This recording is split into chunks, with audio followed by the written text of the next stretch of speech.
Social media के ऊपर एक खबर गर्दिश कर रही है। एक 13 साला बच्चे अरसलान नसीम के हवाले से 9 मई के वाकयात के बाद उसको गिरफ्तार किया गया। कुछ माह वो जेल में रहा। जब उसकी जमानत हुई वो वापस आया। कहा जा रहा है कि इस बच्चे की उम्र 13 या 14 बरस है। वो जब अपने घर आया तो दोबारा पुलिस उसको मुबैना तौर पे गिरफ्तार करने आई, जिसकी वजह से उसके वालिद को हार्ट अटैक हुआ और फिर उनकी मौत वाक़या हो गई। इस हवाले से पुलिस का मौक़िफ़ भी सामने आया है, लेकिन इस खबर की तफसीलात क्या हैं उसको जानने के लिए लाहौर से हमें ज्वाइन कर रहे हैं हमारे ब्यूरो चीफ आज़म चौधरी साहब, और उसके साथ साथ उस बच्चे के वकील राना इंतज़ार साहब ने भी हमें ज्वाइन किया। बहुत शुक्रिया आप दोनों शख्सियात का। आज़म चौधरी साहब, पहले मैं आपसे ये पूछना चाहूँगा कि इस वाक़े की आखिर तफसील क्या है?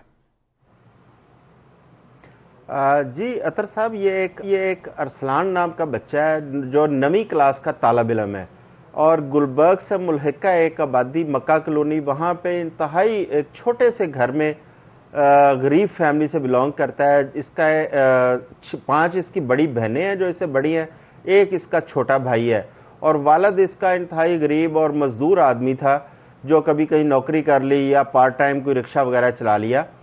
इस बच्चे को जून के अंदर गिरफ़्तार किया जाता है और गिरफ़्तारी की वजह जो सामने आई है वो ये है कि बच्चे ने घर के अंदर अपनी बहनों से या वालिदैन से कोई बदतमीज़ी की, तो उन्होंने तंग आके जो मुतलका पुलिस थी उनसे कहा कि इस बच्चे को ज़रा समझाएं, ये वालिदैन घर के अंदर बदतमीज़ी करता है बहनों के साथ, वालिदैन के साथ। तो पुलिस इस बच्चे को ले जाती है।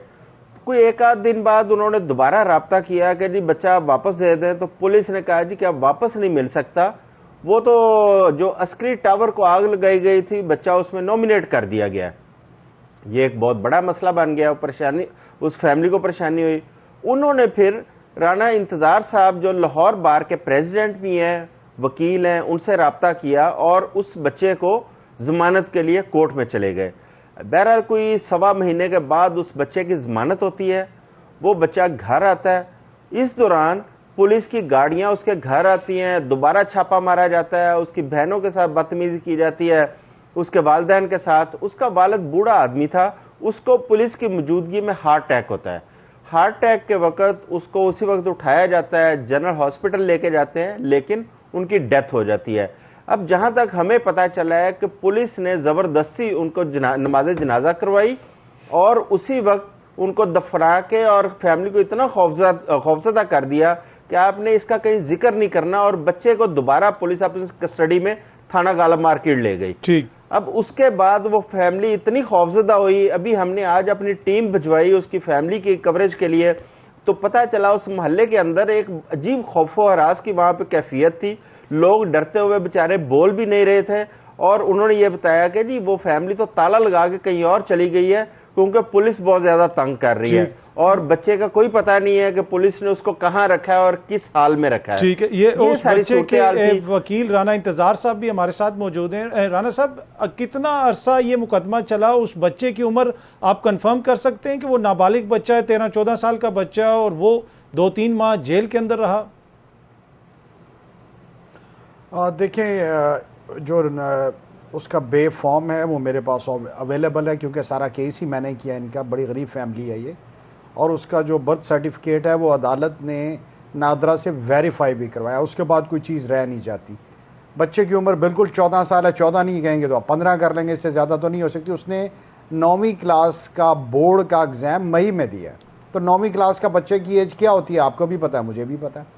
आप कितनी एज बढ़ा लेंगे? 14 नहीं 16 कर लेंगे, इससे ज़्यादा तो उसकी एज आप नहीं कर सकते कि चलें। जो एक ट्रेंड है पाकिस्तान के अंदर के उम्र जो है वो कम लिखती जाती है। अभी जो बता रहे थे आज़म भाई, उसके साथ साथ ये है कि उसकी बहनें जब थाने जाती रही हैं उन्हें हरास भी किया जाता रहा पुलिस की तरफ से। और एक और चीज़ ये है कि जिस दिन उसकी बेल हुई है, बाकी सारी बातें पुलिस की मान लेंगे, मुझे सिर्फ एक बात का जवाब दे दें, बेल होने के बाद उसके घर 3 दफ़ा रेड करने का क्या जवाब है? 4-4 पुलिस के व्हीकल्स लेके घर को तोड़ दिया, दरवाजे तोड़ दिए, उनके घर की जाके आप हालत तो देखें। ये तो फिरौन नहीं है सीधी सीधी। ठीक।